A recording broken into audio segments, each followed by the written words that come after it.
유월절 엿새 전에 예수께서 베다니에 이르시니 이곳은 예수께서 죽은 자 가운데서 살리신 나사로가 있는 곳이라. 거기서 예수를 위하여 잔치하세 마르다는 일을 하고 나사로는 예수와 함께 앉은 자 중에 있더라. 마리아는 지극히 비싼 향유 곧 순전한 나드 한 근을 가져다가 예수의 발에 붓고 자기 머리털로 그의 발을 닦으니 향유 냄새가 집에 가득하더라. 제자 중 하나로서 예수를 잡아줄 가룟 유다가 말하되 이 향유를 어찌하여 300데나리온에 팔아 가난한 자들에게 주지 아니하였느냐 하니 이렇게 말함은 가난한 자들을 생각함이 아니요 그는 도둑이라 돈꾀를 맞고 거기 넣는 것을 훔쳐 가미로라. 예수께서 이르시되 그를 가만히 두어 나의 장례할 날을 위하여 그것을 간직하게 하라. 가난한 자들은 항상 너희와 함께 있거니와 나는 항상 있지 아니하리라 하시니라.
아멘.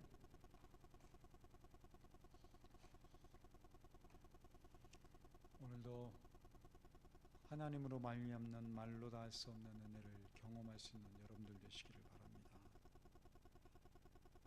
우리의 상한 마음을 어루만지시고 우리의 눈물을 닦아주시는 주님, 이 세상에 나 혼자밖에 없는 것 같이 느껴질 때 다가오셔서 나를 어루만져 주시는 주님, 그 주님의 은혜의 손길들을 경험할 수 있는 여러분들 되시기를 바랍니다. 우리 주 은혜의 힘을 다 같이 찬양드리겠습니다.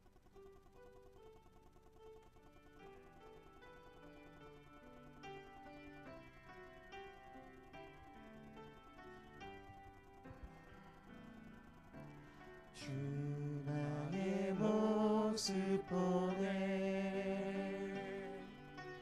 상한 나의 마음 보시네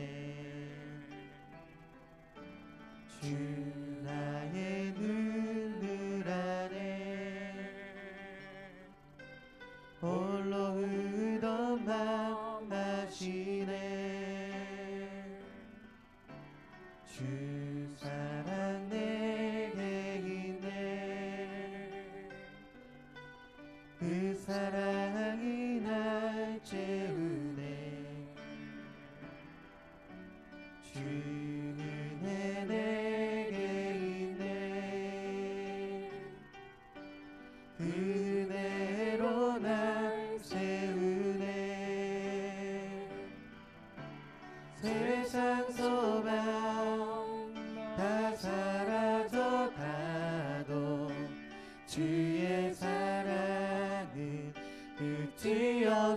없으니 살아가는 이 모든 순간이 주의 힘을 나는 믿네. 세상 소망 세상 소망 다 사라져 가도 주의 사랑은 끝이 없으니 살아가는 이 모든 순간이 주의 힘을 나는 믿네.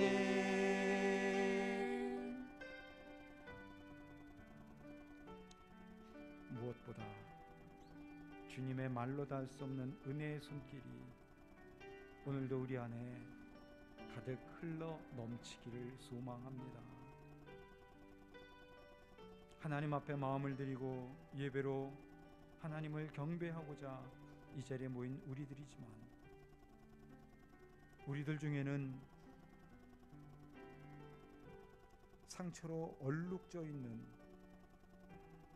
그런 마음을 가진 분도 있고 남모르게 눈물을 흘려야 하는 아픔 속에 한 주간의 삶을 살아야만 했던 그런 분도 있고 이 세상에 아무도 없고 오직 혼자만이 있는 고독과 외로움 속에 둘러싸여만 했던 그런 분도 있는 줄 압니다. 하나님 다가가셔서 그 모든 분들의 마음을 어루만져 주시고 여전히 하나님의 그 크신 사랑으로 우리를 품에 안으시며 다독거려 주고 계심을 분명히 알 수 있도록, 그래서 마음의 평안과 기쁨을 회복할 수 있게 하시고 감사의 고백이 넘치는 삶을 회복할 수 있도록 인도해 주시옵소서. 이 시간도 이제 우리가 하나님을 향해 말씀으로 같이 묵상하는 시간을 갖고자 합니다. 우리 모두의 마음의 문을 열어주시고 우리들에게 도전이 되어지고 가슴에 새겨질 수 있는 소중한 내용의 말씀들만이 마음속 깊게 자리 잡을 수 있는 소중한 시간 되도록 인도해 주시옵소서. 예수님의 이름으로 기도드렸습니다. 아멘.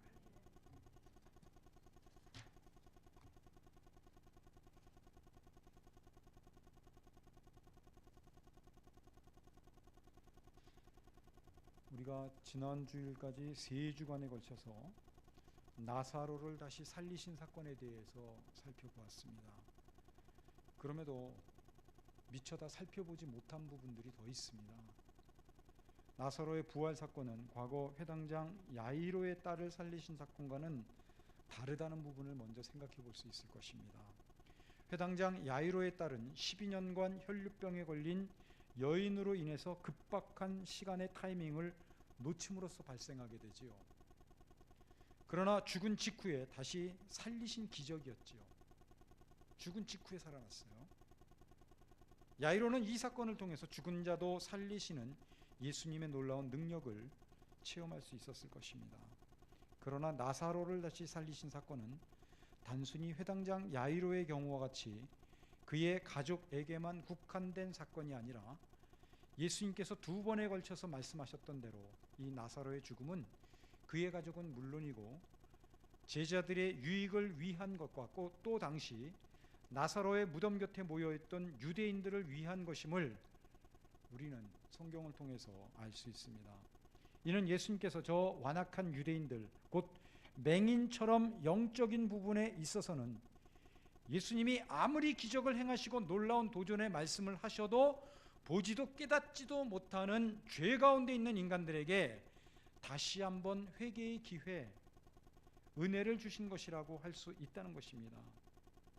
또 우리는 예수님께서 무덤을 막은 돌이 옮겨지자 하늘을 우러러보시고 아버지여 내 말을 들으신 것을 감사하나이다 라고 하신 이 말씀은 예수님께서 나사로가 무덤 밖으로 나온 다음에 하신 말씀이 아니지요. 무덤 안에 있을 때 하신 거라 그 의미가 더 큰 것입니다. 만약에 그렇게 기도했는데 나사로가 다시 살아나지 않으면 어떡해요? 분명한 믿음과 확신이 전제되어지지 않으면 이 고백은 할 수 없는 겁니다. 그래서 나사로가 무덤 밖으로 나오기 전에 이 기도를 드린 것은 굉장히 의미가 큰 것입니다. 나사로의 죽음을 위로하고 애도하기 위하여 모인 유대인들과 나중에 나사로의 사건을 자세하게 전해들은 종교 지도자들은 예수님께서 죽은 나사로를 살리신 사건을 통해서 자신들의 신앙관이나 믿음의 잘못을 살펴보고 도전을 받는 기회로 삼은 것이 아니라 죽은 자를 살리신, 그것도 죽은 지 이미 나흘이나 지나서 썩은 냄새가 나기 시작한 사람을 다시 살리신 놀라운 기적을 행하신 예수님을 죽이려고 모의했다는 사실 앞에 타락한 인간은 기적이 아니라 기적보다 더한 사건이 눈앞에 펼쳐진다 할지라도 쉽게 변화되어질 수 없다는 사실을 볼 수 있습니다. 유대인들이 예수님을 본격적으로 죽이기로 공모하기 시작한 게 바로 이 나사로 사건이 기점이 되어진 것입니다. 본문은 나사로의 동생 마리아가 예수님의 발에 향유를 붓는 사건입니다. 우리는 찬송가에서도 그렇고 마리아의 향유 사건을 보통 마리아의 헌신에 초점을 두는 경향이 많지요. 그래서 심한 경우는 마리아처럼 자신의 모든 것을 다해서 하나님께 드려야 한다는 식으로 이야기하는 경우들을 참 많이 보게 됩니다. 그러나 본문은 헌신에 대한 이야기를 담고 있는 것은 사실이지만 헌신에 대한 이야기의 그 초점이 맞추어져 있는 것이 아닙니다. 그 부분을 여러분들이 착각하시면 안 됩니다. 지금 본문을 우리가 자세하게 살펴보면 1절부터 죽었다가 다시 살아난 나사로를 의도적으로 지칭하고 있고, 죽은 나사로를 다시 살리신 예수님의 은혜와 사랑에 감사하는 의도 속에서 잔치가 벌어졌음을 이야기하고 있습니다. 그때 마리아가 예수님의 발에 비싼 향유를 부었고 예수님은 이를 자신의 장례를 위하여 한 것이라고 7절에서 말씀하신 모습으로 보아 예수님의 십자가 사건에 초점이 맞추어져야 할 본문이 되어야 한다고 그렇게 여겨지는 것입니다. 우리가 나사로의 죽음을 통해서 생각했던 것 가운데 하나는 죄로 인하여 인간이 죽음을 맞이했을 때에 우리 인간들은 죽음 앞에서 할 수 있는 것이 아무것도 없기 때문에 그저 울 수밖에 없다 그랬죠. 그런 무력함, 연약함을 안타깝게 여긴 예수님이 나사로를 다시 살리심으로 창세 전부터 작정된 죄인들을 구원하시기 위하여 십자가로 가셔서 대신 죽음을 당하시고 부활하심으로 하나님의 자녀로, 하나님의 백성으로 새로운 관계를 맺게 하시기 위한 모형이 바로 나사로의 죽음과 부활입니다. 본문 1절은 이런 나사로의 죽음과 부활을 다시 부각시키고 마리아의 향유가 더해짐으로 예수님의 십자가 사건은 한층 더 고조를 이루고 있는 것입니다. 특이한 것은 마리아의 향유 사건은 복음서 4군데 모두 기록되어져 있는데 그 내용이 조금씩 다 다르다는 것입니다. 마태복음과 마가복음에서는 베다니에서 예수님께서 들어가신 집이 문둥이 시몬의 집이라고 기록하고 있습니다. 그런데 본문의 내용은 잔치가 벌어진 집이 누구의 집인지 기록하고 있지 않습니다. 나사로가 예수님 바로 옆에 앉아 있고 마르다가 여전히 음식 만드는 일로 분주한 것으로 보아 나사로의 집이 아니면 가까운 친척집이 아닐까 하는 생각을 하게 됩니다. 단 누가복음의 향유 사건은 마리아가 아닌 다른 여인이라는 사실에서 그리고 향유를 부은 시기가 조금 다릅니다. 지금 이 본문이 기록되어져 있는 마리아의 사건은 예수님이 십자가에 못 박히시기 전에 바로 직전에 일어났던 사건이에요. 일주일 안에 일어난 사건입니다. 그러나 누가복음에 기록되어진 여인에 의해서 향유가 부어진 것은 예수님이 사역을 하시는 그 시기의 중간쯤 일어났던 것입니다. 그러니까 시기적으로도 좀 달라요.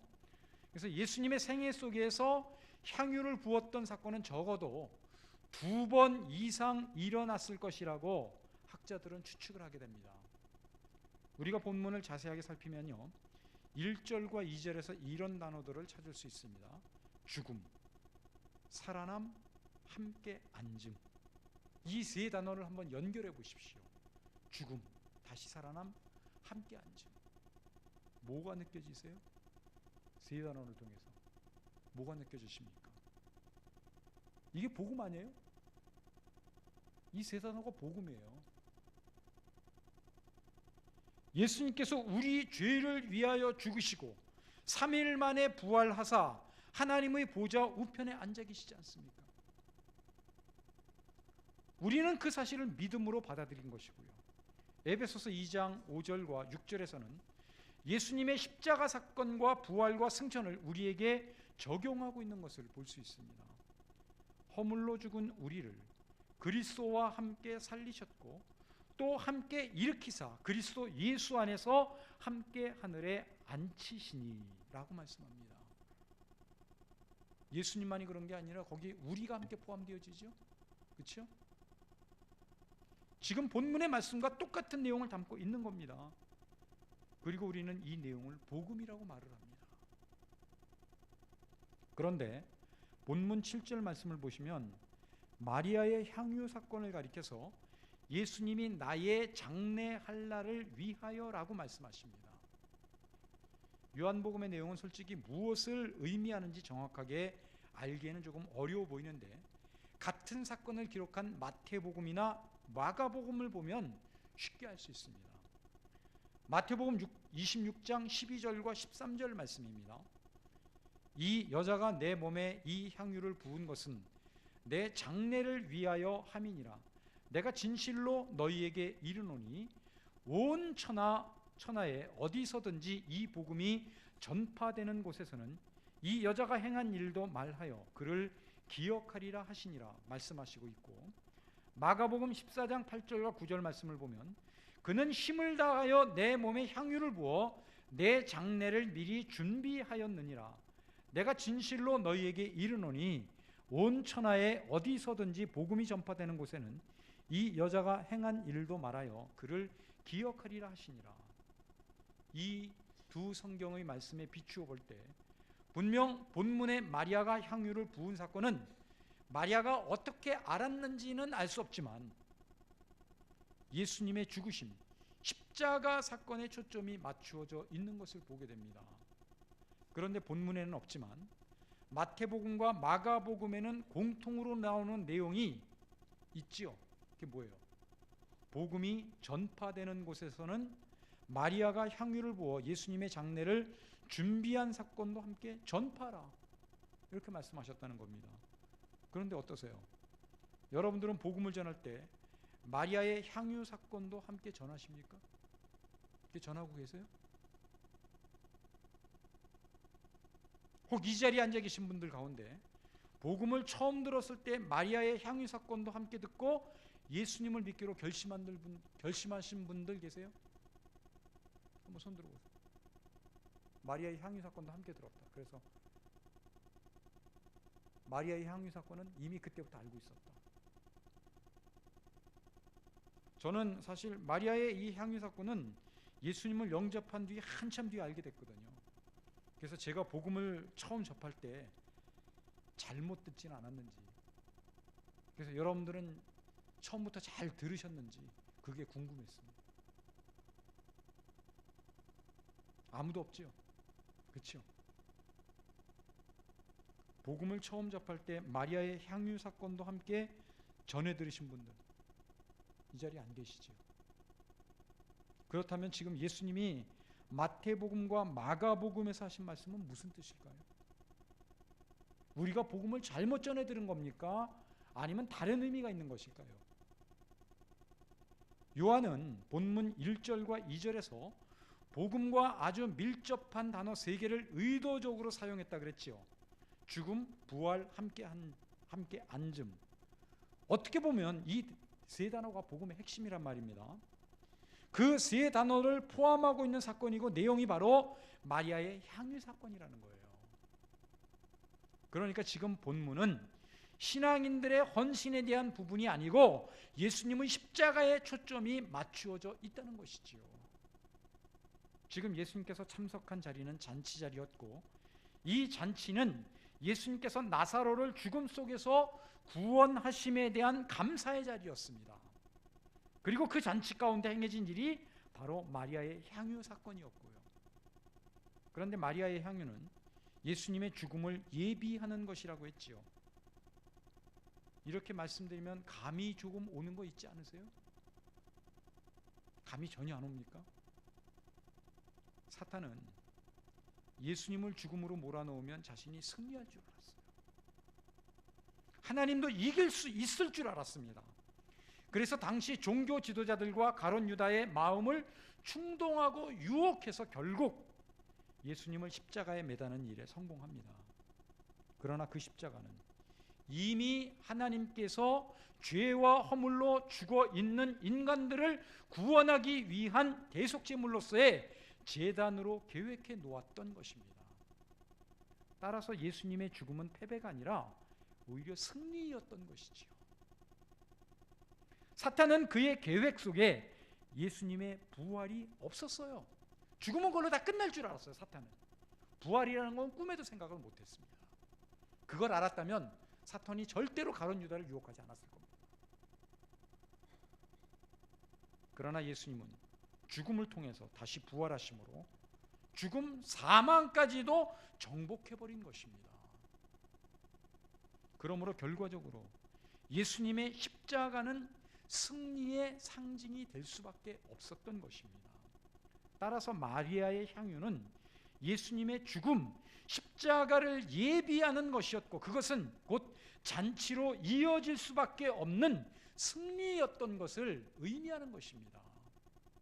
이런 사실에 비추어 볼 때 지금 본문은 예수님의 십자가 사건을 예표하는 또 하나의 상징이 되어버린 셈이 되어진 것입니다. 아울러 우리는 이 마리아의 향유 사건을 통해 우리가 하나님 앞에서 취해야 할 모습도 함께 생각해 볼 수 있어야 되겠지요. 마리아는 무려 300데나리온이나 되는 향유를 예수님의 발에 부었어요. 당시 한 데나리온이 일반 노동자들 하루 품삯이라 그랬잖아요. 그 점을 생각할 때 300데나리온은 일용직으로 살아가시는 분들이 1년치를 모은 품삯입니다. 그러니까 굉장히 비싼 돈이에요. 대략 한 3천만 원 정도 되는 거예요. 조그만 향유 한 변에 3천만 원, 여러분들 사시겠어요 그거? 얼마나 비싼 겁니까? 아마도 이 향유는 결혼 지참금 정도로 마리아에게 있어서는 가장 소중한 것이었는지도 몰라요. 마리아는 이 향유가 담긴 옥합을 깨뜨려서 예수님의 발에 부었고, 그것도 모자라서 자신의 머리를 풀어 그 머리카락으로 예수님의 발을 닦습니다. 여기에 마리아의 마음에서부터 우러나오는 진정한 헌신이 담겨져 있고 복음의 참된 의미가 담겨져 있습니다. 구약에서 여자의 머리는요, 자존심에 해당되어지는 것입니다. 여자의 영광이라고 할 수 있는 부분이 바로 머리예요, 머리카락. 그런데 그 영광을 풀어 헤쳐서 예수님께 바친 것이 되는 거예요. 따라서 지금 마리아가 예수님께 드린 것은 단순히 향유 옥합이 아니라, 복음을 받아들이고 하나님의 자녀로 살아가고자 하는 사람들은 누구나 경험하고 고백해야 할 자신의 모든 것, 자존심, 자아를 마리아가 예수님께 내어드린 것이라고 이야기할 수 있는 겁니다. 나는 아무것도 아닌 자입니다. 오직 예수님께 나의 전부를 드려 복종하고 헌신하는 삶, 섬김의 삶을 살겠습니다 라는 의미의 고백이었던 것입니다. 이것이야말로 복음의 참된 모습이고 결과가 아니겠습니까? 지금 우리의 영적인 싸움도 바로 이 부분이잖아요. 우리가 하나님 앞에 서는 날까지 끊임없이 싸워야 될 내용이 이것 아닙니까? 평생에 걸쳐서 나를 죽여야만 하고 나를 하나님께 복종시켜 가야 하는 싸움, 이것이 복음의 내용이고 복음의 결과지 않습니까? 그러니까 마리아가 취한 행동은 복음과 더불어 분명하게 고백되어져야만 하는 내용이었던 것입니다. 복음의 의미를 아는 사람이라면 누구나 행하고 삶에서 나타나야 할 자기와의 싸움, 결국 자기를 하나님께 굴복시키고 엎드리게 하는 싸움, 그것을 마리아가 예수님께 행한 것이고 고백한 것입니다. 그래서 예수님은 복음이 전파되는 곳에서는 이렇게 자기를 전적으로 예수님께 내어주었던 마리아의 고백이 함께 전해져서 누구나 마리아처럼 예수님께 자아를 내어드리는 모습으로 나타내야 한다고 했던 것입니다. 그렇다면 여러분들은 어떠십니까? 여러분들은 얼마만큼 자신의 자아를, 자신의 중심을 하나님께 내어드렸고 진실한 마음으로 헌신하는 삶을 살아가고 계십니까? 우리 모든 성도님들은 삶은 바로 마리아의 삶이어야 하고 이렇게 자기를 온전히 비우고 내어드릴 수 있는 헌신의 삶이 되어야 하는 것입니다. 이 헌신의 삶을 하나님과의 관계 회복을 통해 이루어가고자 하는 것이지요. 이렇게 자신을 내어드린 마리아의 고백은 오늘 우리에게 중요한 가르침을 한 가지 더 던져주고 있습니다.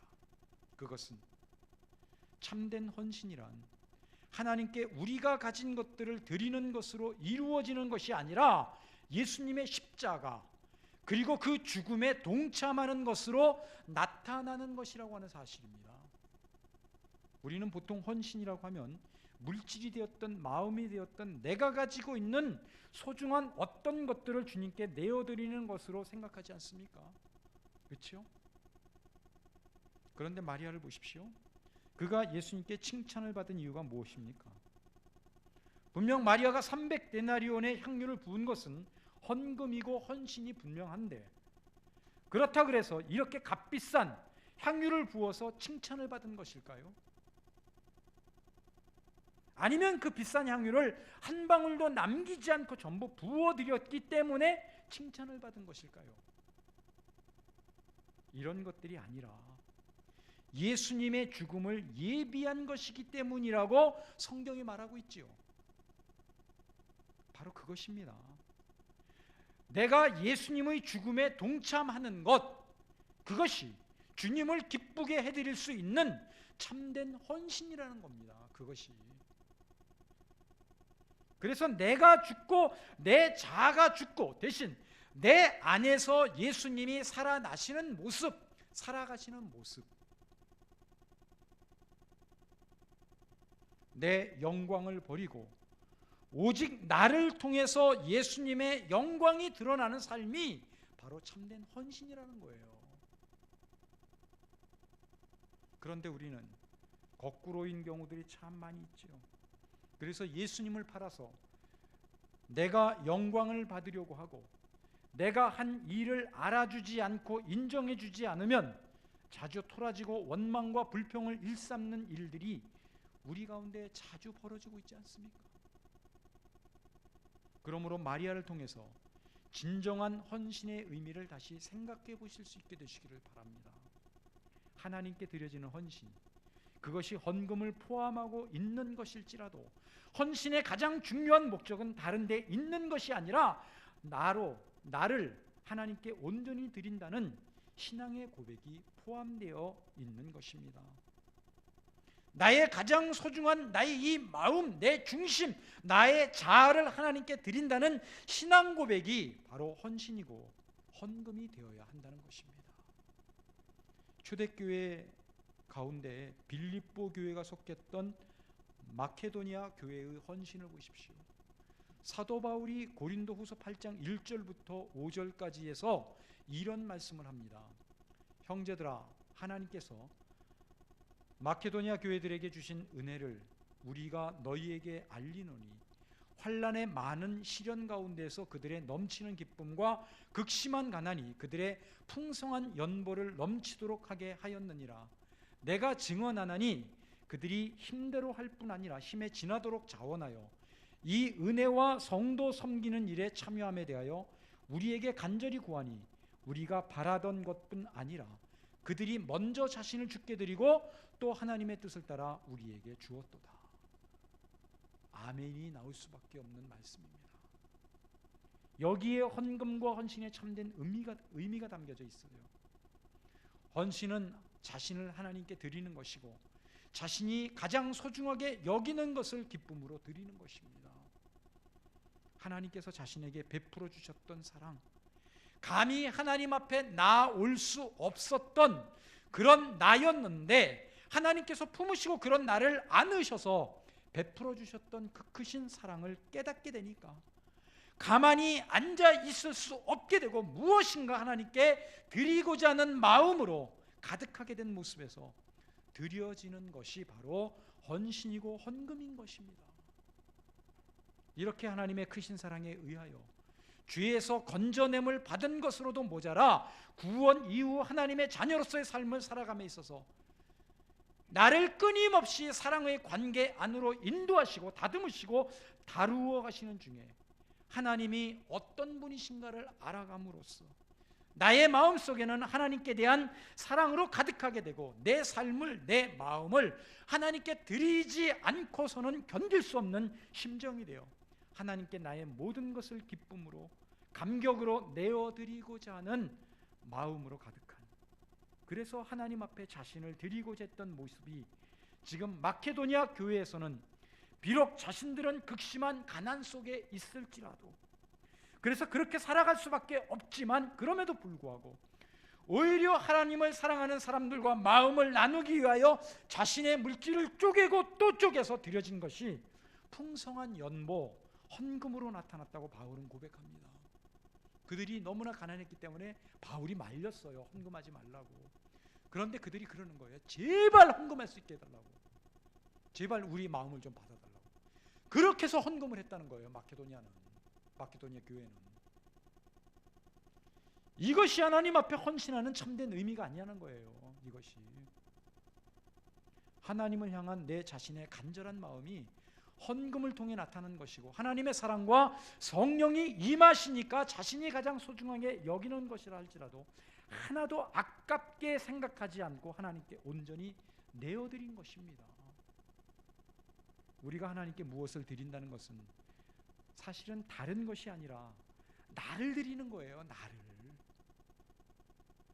구약에서도 하나님께 제사의식을 통해 제물을 바쳤던 것은 그 제물을 통해 나를 드렸던 것입니다.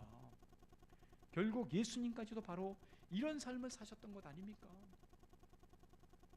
하나님의 영광을 위하여 자신을 비우고 자신을 온전히 드려서 십자가에 못 박은 것, 내 뜻은 다 접어버리고 오직 하나님의 뜻이 내 안에 나타나기를 위해서 나를 내어드린 것, 그게 예수님 삶이지 않았습니까? 나를 내려놓고 비워서 오직 하나님의 영광만이 드러나게 한 것이 바로 십자가의 사건입니다. 비록 이렇게 드려지는 헌신이 헌금뿐만 아니라 예배 속에서도 마찬가지입니다.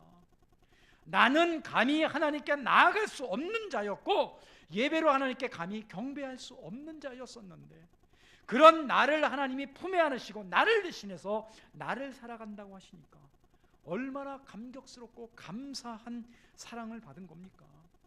그런 나를 자녀 삼으시고 계속해서 나와의 관계 속에서 나를 인도해 가시고 그 과정에서 나를 끊임없이 다듬어 성숙한 인격의 사람으로 변화시키시고 나를 다루셔서 바른 신앙적 가치관을 가지고 살아가게 하시고 나를 다스리셔서 기쁨으로 순종의 삶을 살아가게 하시는 그 은혜가 너무나 감사해서 그 감사를 예배로 나타낸 것이고 드리고 있는 것입니다. 우리의 예배가 이렇게 되어야죠. 이렇게 드려져야 되지요. 따라서 하나님께서는 마음이 담기지 않은 제물을 드리는 모습에 대해서 그렇게 책망하셨던 것입니다. 호세아서 5장 6절 말씀입니다. 그들이 양떼와 소떼를 끌고 여호와를 찾으러 갈지라도 만나지 못할 것은 이미 그들에게서 떠나셨음이라. 여기서 양떼와 소떼를 끌고 여호와를 찾으러 간다는 많은 제물을 하나님 앞에 드린다는 걸 말하는 겁니다. 이렇게 해보아야, 많은 헌금 해봐야 마음이 떠난 제물은 하나님 앞에 아무런 의미가 없다는 겁니다.